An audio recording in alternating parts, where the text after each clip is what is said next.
Are you looking to set and achieve your sales goals?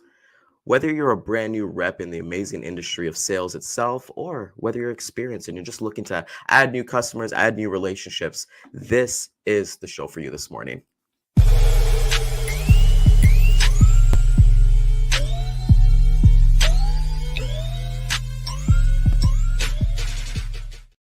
So, as you can kind of tell, happy Thursday to everybody out there. This is Sales Chatter, the logistics podcast with the mission of helping 10,000 logistics sales reps generate $1 million in less than 12 months in gross profit. Isn't that an amazing task? And we kind of go through these amazing conversations. And one thing that Dan and I have always kind of talked about, it's just not going to be about us.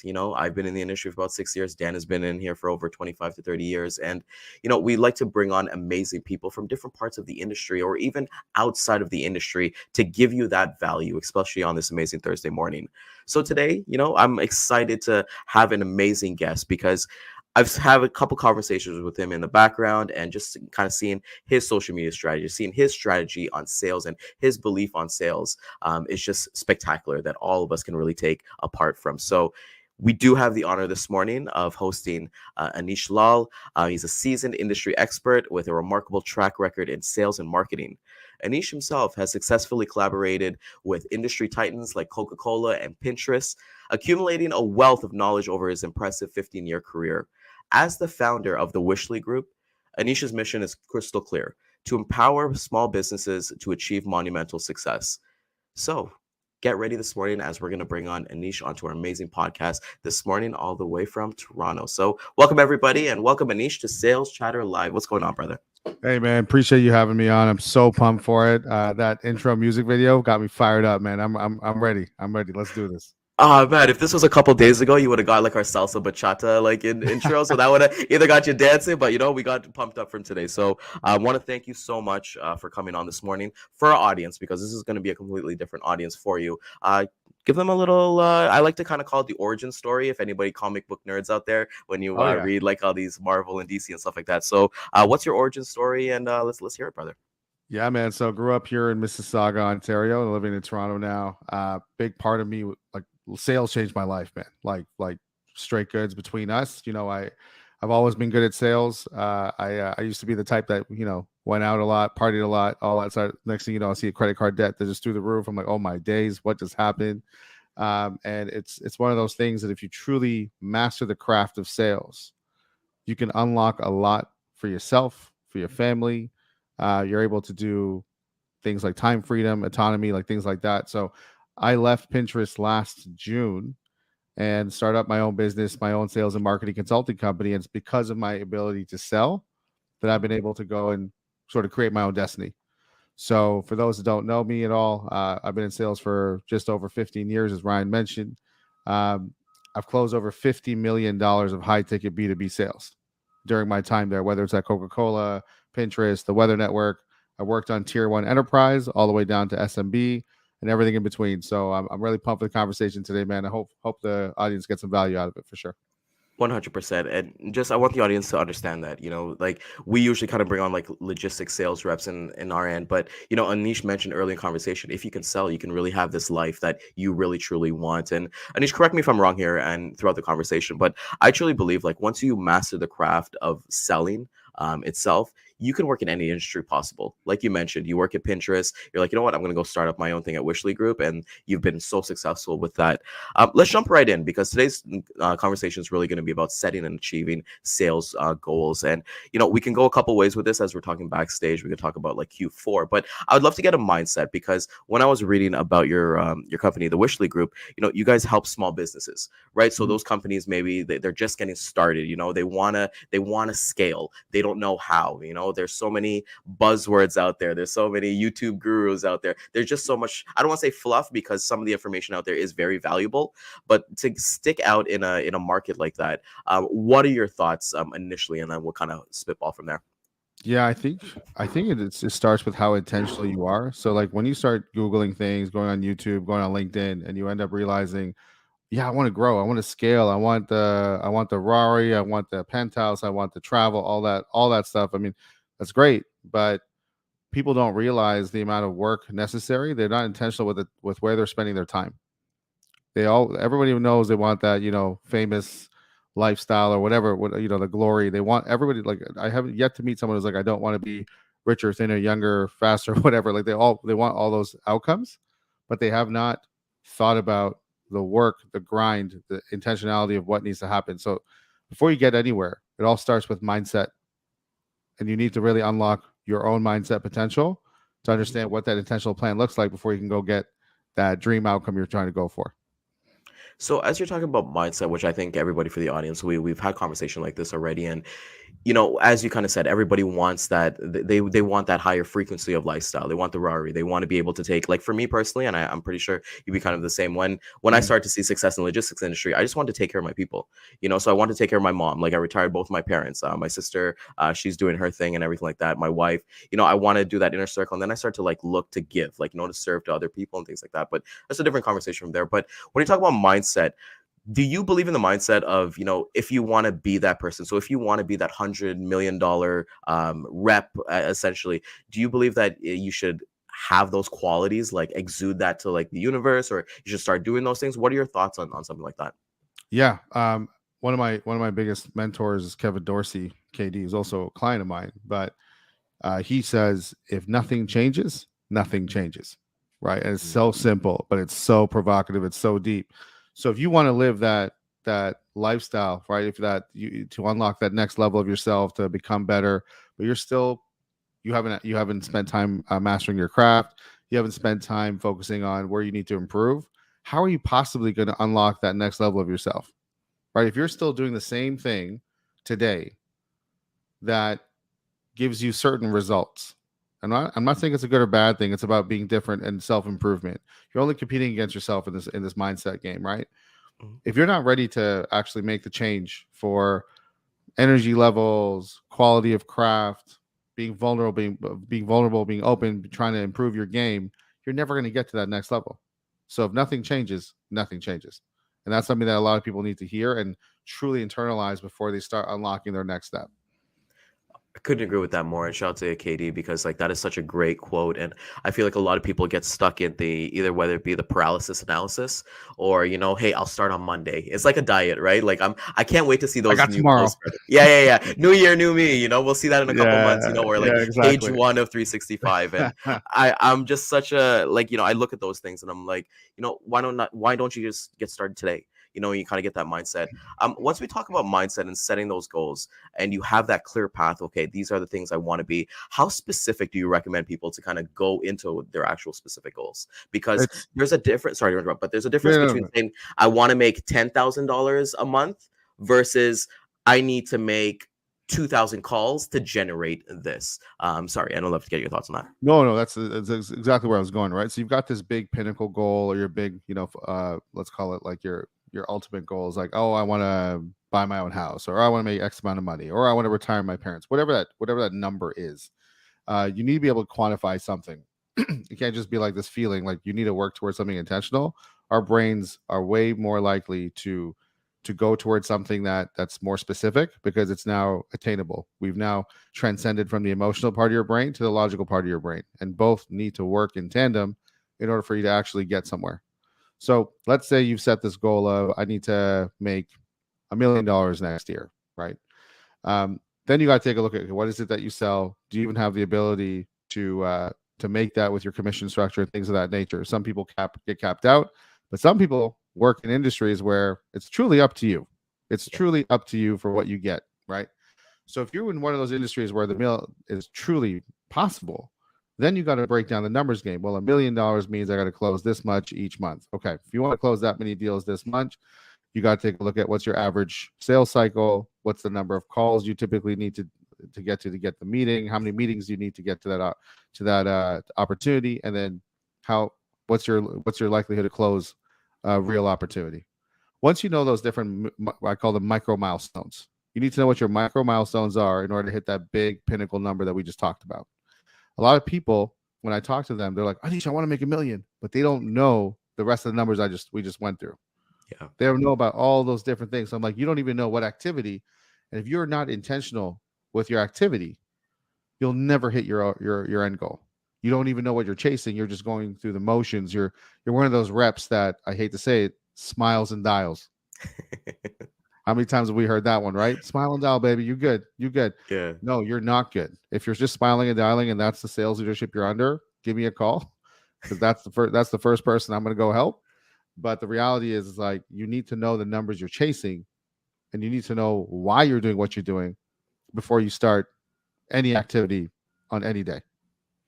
Yeah, and I want the audience to really take that into, like, really digest that. Know why you're doing what you're doing, right? Don't say that because in our industry, Anish, like in the logistics industry, we are a smile and dial. You see, you go 100%. over, I call it the logistics Instagram, sorry, LinkedIn crowd, and you got your influencers there. But smile and dial. Like I read a post a couple days ago where it's like, what advice in 3 words or less would you give to like newer reps coming in? And a lot of them said smile and dial, and I was like, no, like for me I personally, I heard. commented, I was like, play the long game. It just doesn't work that way. And logistics, I know it's sales, sorry, with the B2B sales, it could be a little bit different, but it's still the same conversations you're having. It's still the same relationships you're trying to build with somebody and have them earn your trust, essentially. Yeah. Anish, can you take the audience through a journey a little bit? Like you mentioned, you work at Pinterest last year. So you were the corporate, like you said, mentioned Weather Network, Coca-Cola, and then deciding to, like, what, I really want to do something on my own. Was there anything I want to talk about, like you mentioned mindset, so I'd love to get into there. Like, was there any part of it that you were like, maybe imposter syndrome kind of creeped in, or when you realized, like, a paycheck wasn't coming in every 2 weeks and you had to eat everything? What was that journey like for you? Yeah, I mean, right off the bat, anyone who wants that solopreneur life, it typically happens for like one of two reasons, right? One is like you want to make more money and you're entering you're sort of going into an area where you control your destiny a bit more because it's truly you, it's whatever you bring in is what you bring in. That's it, right? So you're putting a massive bet on yourself. But the more popular reason I've seen, especially since COVID, has been time freedom. People don't want to work on other people's terms, or they want to be able to do what they do on their terms. They want to be able to do that remote digital nomad thing, like, oh, I'm going to work from Mexico, then Japan, then whatever. And they want to travel and see the world. I'm beginning to see more and more of that die out, but that's like usually the number one reason people wanted to start their own thing. So for me, was a combination, right? I always had side hustle clients. I did not jump in blindly to the solopreneur game. And anyone thinking about going in blind, please, unless you come for money, just like really think hard about that. But for me, I had side hustle clients who were demanding more of my time, right? And even now, like I think in year one, we hit 420K, which Nice. was a fun first year, and most of that comes back to me without looking at my costs and things like that. But it's like if you're not thinking about what's truly motivating you. So for me, it was that time freedom. It was the ability to make money on my terms, things like that. You're gonna just be very transactional, even as a solopreneur. So, Mm. so my only advice to anyone here on that journey is make sure you know why you're doing what you're doing, because that's what's going to fuel you. You only share the wins with yourself. You don't have Yeah. that team and sales team that you might be working with right now to share wins with. So that personal journey you're on needs to fuel you the whole time, all the way through. All the way through. And first and foremost, congratulations on year one being like extremely successful. And it just kind of sets the bar for yourself. And like you said, I know, as like as a Hindu, sometimes it sucks to say this, but like I'm like, what, with sales and being a commission rep, it's like you eat what you kill, right? So Yeah. it's just like, yeah, from our end here. And when we kind of look at these things, it's very similar. Like in logistics, we're all, well, most of us, like I'm a sales agent, 100% commission. So I wake up, if I don't make a call and I get my sales numbers at the end of the month, the only person to blame is myself. I can't blame Right. ops. I can't blame customer service. I can't blame any of the other sales guys. It's truly on me. In terms of like setting goals for yourself, as strictly as a salesperson, Anish, like you mentioned, you look at the reasons why you want to do it. You look at the activities, and then you really get to work. From there, you got to do your daily grind and everything like that. When do you review like your goals to kind of be like, okay, especially the first year in your business? When was that? What did that look like? Is it like a monthly thing? Is it a weekly thing? Is it a quarterly thing? What does that look like for you? Yeah, it depends on the type of goal. So if I take a look at momentum towards the big pinnacle goal once a month, and then those micro milestones I was talking about, to really keep an idea about like your day-to-day activity. What are the core things you have to do on a daily basis to get to those micro milestones, and then how many of those micro milestones hit, so that we're that much closer to our pinnacle goal, right? Those micro ones I look at every Sunday. Okay. I'll have the football game on now because thank God NFL's back, and then now I'm just like, okay, great. And then I just take a look at my day to day activities. Like, am I doing the type of activity that I intentionally set out to do? And you're always going to get curveballs and things come up during the week where none of us have a crystal ball. But for the most part, you want to get that activity out. Now, the reason why this goal setting is so important, and even the micro daily activity piece is so important, we never talk about this. It's like, it's one thing to know what you're trying to go towards, Mhm. but it's another thing entirely to see the numbers in front of you and say, holy God, if I just change this one thing, Yeah. I can transform the game. And I'll give you an example. So for me, this is years ago. I realized that my cold calling numbers, like my connect to meeting ratio, was just shit. Like, it was not doing well. And what I mean by that on the call, folks, is when you call somebody and then you land the meeting. Okay, like you cold call somebody brand new and you land the meeting. That number for me was not great. So what I ended up realizing, because I now had the data, again, intentionality leads to this path.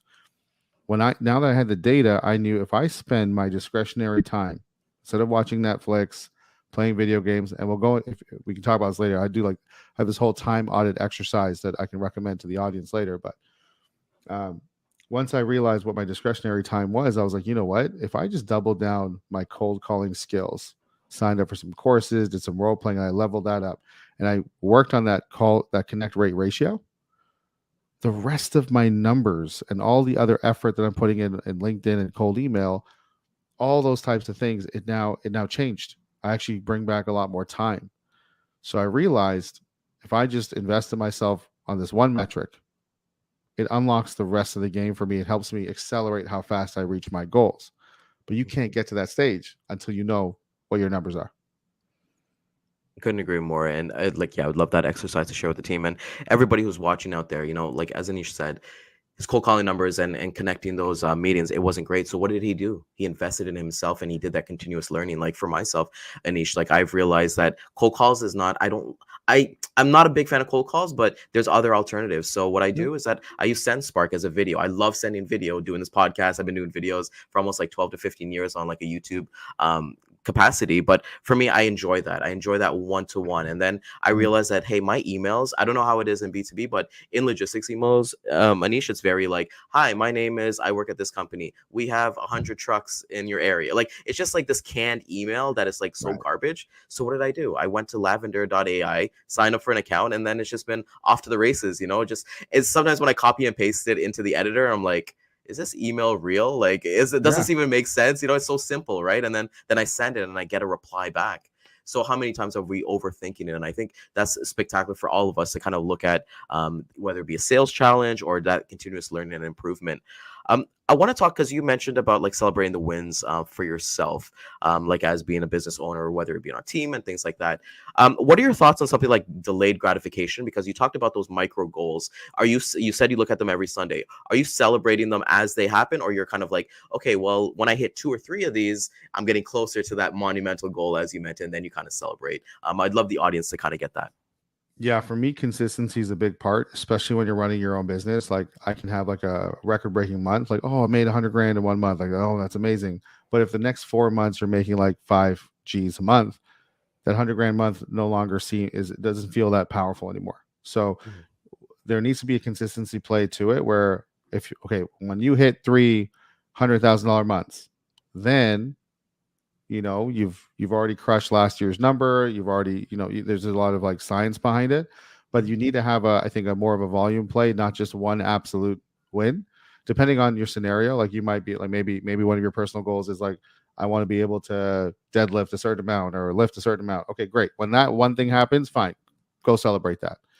But for me, when it comes to everything else, when it comes to sales, business, mindset, there has to be one time might be lucky, 2 times, okay, you're onto something, and then 3, it's like, okay, you're getting there. You've now unlocked a whole other self capability, which means that whatever we're working on, those micro milestones, it's leading to something consistently good, and that's when I tend to celebrate. I'm a big believer in the power of 3.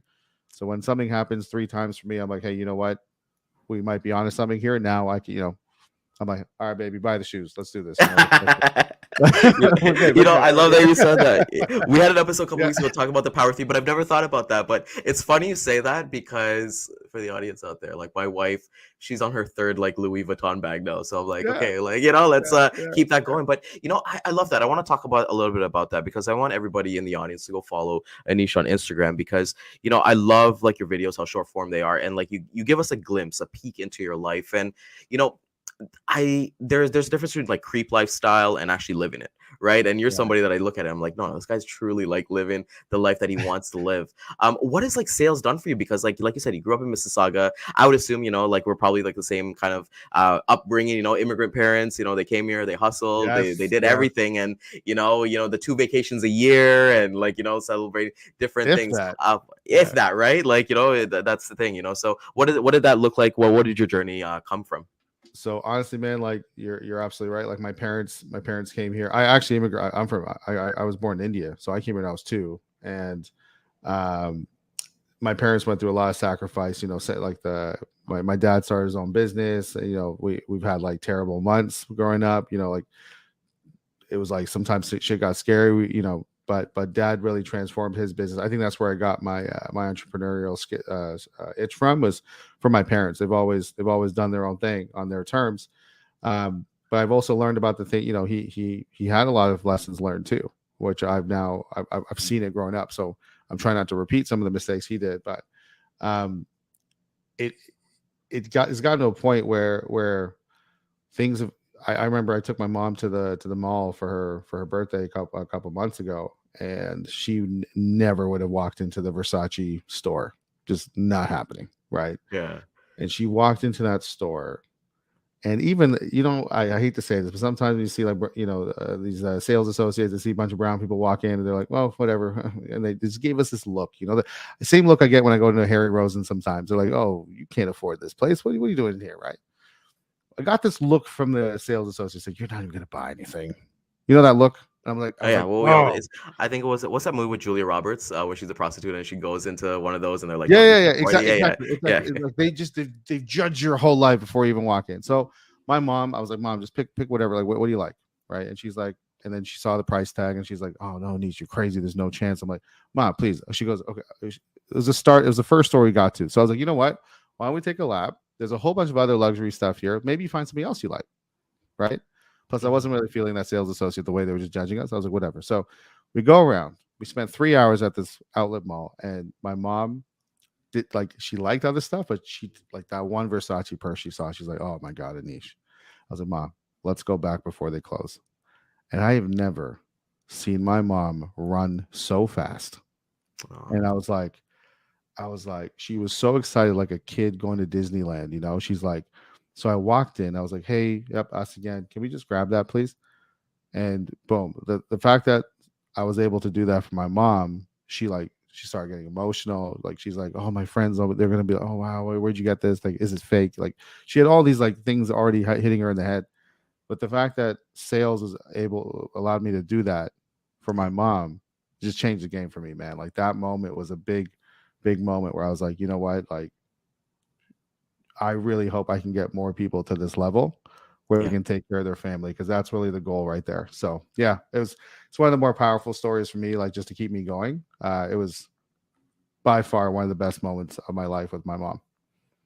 Kudos to that. And like you said something there just last that it's like my own personal like life mission is that lift as you climb, and Yep. I truly believe that, helping others get to that level and things like that. And congratulations, man, because like that is such something that people wish for. And sales, like for me myself, like full transparency, I went to college for accounting and I hated accounting. And I just went from like dead end job to dead end job. I worked in retail. I worked in like a Rogers call center for like 6 7 years and literally going Yeah. nowhere, like Yeah. having those like 25-cent raises every biannually or whatever. And then I was like, hey man, it would be really cool. And then I stumbled into logistics. By the way, did you want to get into sales or did you stumble into sales yourself? Because I find a lot of logistics reps, they actually stumble into sales. Like sales Yeah. finds them. Yeah. But what about you?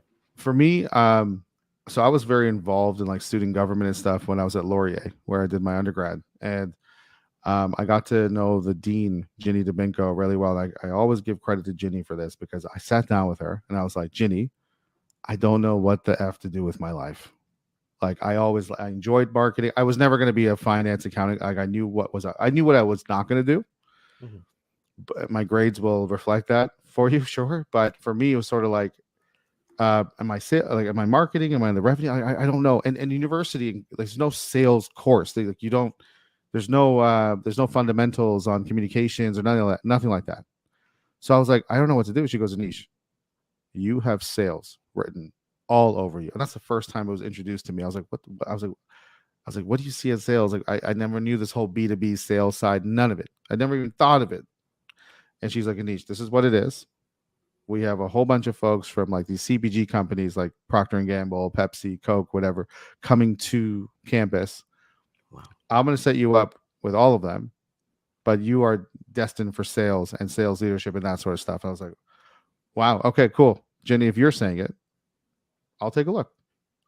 And that's how I got into sales. And one thing led to another, and that's how I ended up at Coca-Cola. But yeah, I give full credit to me getting into sales to Jenny DeBinko in that one conversation.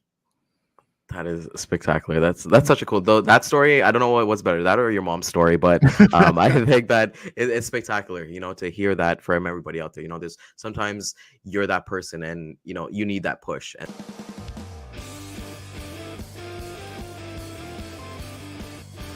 if so, make sure you subscribe to our YouTube page by going to YouTube and clicking on Sales Chatter Live. Hit the subscribe button, hit the bell notification where you'll get the exclusive notifications every time we go live and upload new podcasts. Now let's continue with this episode.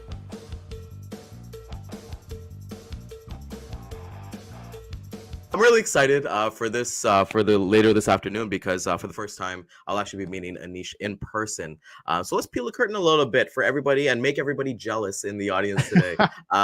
What's going on this afternoon? All right, so this Thursday we got none other than Morgan J. Ingram coming into town. So for those who don't know Morgan, he's one of LinkedIn's top sales voices. Morgan, Jen Allen Knuth, and Will Aiken. So these three amazing LinkedIn titans are coming into the LinkedIn HQ in Toronto. 150 people. It's already sold out full. Like, sorry, y'all, if you're just hearing about it, we'll do more later. But Morgan and I are putting on this event called Amp Up. And the whole point of the conference, the whole point of the day is to be the one. Be the one in your friends group who's zigging when everyone else zags. Be the one at work who's crushing it with their sales goals, and not just the douchebag guy who's like, I'm the best. The person who like elevates everyone around them. That's really what it means to be the one. And when it comes down to it, we're going to go through 3 talk tracks. So Morgan's going to talk about Sales Navigator. We are at the LinkedIn HQ after all, and Sales Nav has been a huge part of any sales reps I know success. Jennifer Allen Knuth, who's just leaving Lavender now, she is going to be talking about sales in 2023. What's the right way to get people's attention and keep that attention in 2023? And then Will Aiken, who's like one of the best content creators, if not the best content creator in the B2B SaaS space, he's going to be talking about content production. So if you combine all 3 of those talk tracks, it's something really dangerous that we're sharing with people. Like that's the missing formula. So for all of you who are looking to crush Q4 and all of next year, stay tuned. We are going to find ways to get this information out to folks, but just stay tuned. It's going to be great. And I love that your first event's in Toronto. So I'm gonna be able, like, for me, I'm fangirly. Like I've been following Morgan since I came to Wellington Group of Companies. So that was about 4 years ago, because I've built my book of business at the previous 2 places. I was like, there has to be some similarities between the SaaS world and logistics world, and I've just been taking little things about that. And like I said, every time I see Morgan posts, like Instagram, whatever, I'm like, like this guy is so dope. Morgan. So I'm gonna be excited to see everybody in person there. Let's talk a little bit about the Wishly Group. Tell them, like we mentioned early in conversation, we've talked about it throughout our conversation here, but it's essentially, you're helping out small businesses, but you don't just stop there. You want to help people change their lives. But yeah, tell everybody a little bit more about the Wishly Group. Yeah, in a nutshell, we help small, medium-sized companies build out their modern day revenue engine. And I want modern day to be there because a lot of folks tend to treat sales in one silo, marketing in another. So because of my history working with the Weather Network and Pinterest, I've worked with a lot of brands and selling to VPs of marketing and CMOs from the biggest brands and companies you can think of. I've learned from that. So taking the marketing element and the sales element that I've gotten really good at, combining that's really how you garner and get people's attention in 2023 and beyond. So that's really where we provide the most consulting and the most advice. Um, the part of my business that's taken off the most is the sales coaching side, the sales training side. I'm now working with companies to train up their teams, but there is always that nuance of marketing and bringing them into the mix. That's part of my equation. So that's really what the Wish the Group's about, just helping you build out your modern day revenue engine. And when it comes to the people I get to work with and connect with, like Ryan, you know, you and I hit it off right from an Instagram conversation. So like, I love that. Um, you just learn to put yourself out there in all these different channels and you attract like-minded individuals. And that's how Ryan and I even got better acquainted, and so pumped to see you later today, man. It's gonna be a lot of fun. It's gonna be a lot of fun, and thank you for that. If anybody in the audience, you know, you definitely fit. They're looking for something like this right now in their life. What's the best way that they can get a hold of you? Yeah, they can follow me on Instagram, Aneesh_L, or they can hit me up on LinkedIn. I'm very active there. So if you want to follow to get more sales tips, sales advice, definitely go there. If you just want to talk about your own journey, going from, you know, maybe a 9 to 5 to going to your side hustle to going, you know, full time, I'm happy to share my experience and story as well. But those are the best places to get me. Awesome. So, Anish, can't thank you so much enough for being on this episode, you know, sharing with a brand new audience on our end here and sharing your amazing story. So, good luck to everything that you do in the future. And like I said, I'm personally looking forward to seeing you later. And you know what, man, let's check in next year if you'd like to come back on the podcast and see where you're at and where Wishley Group is at. 100%, man. Appreciate the time. And I hope the audience got a lot of value today. Cheers. All right. Take care, everybody. So with that being said, that is the end of Sales Chatter Live. We'll see you guys tomorrow as we get back into, I think we're doing chapter 1 of Book Club Fridays, and everybody knows that Dan got into that video. So with that being said, we'll see everybody tomorrow. Everybody go crush your sales and, you know, start killing it.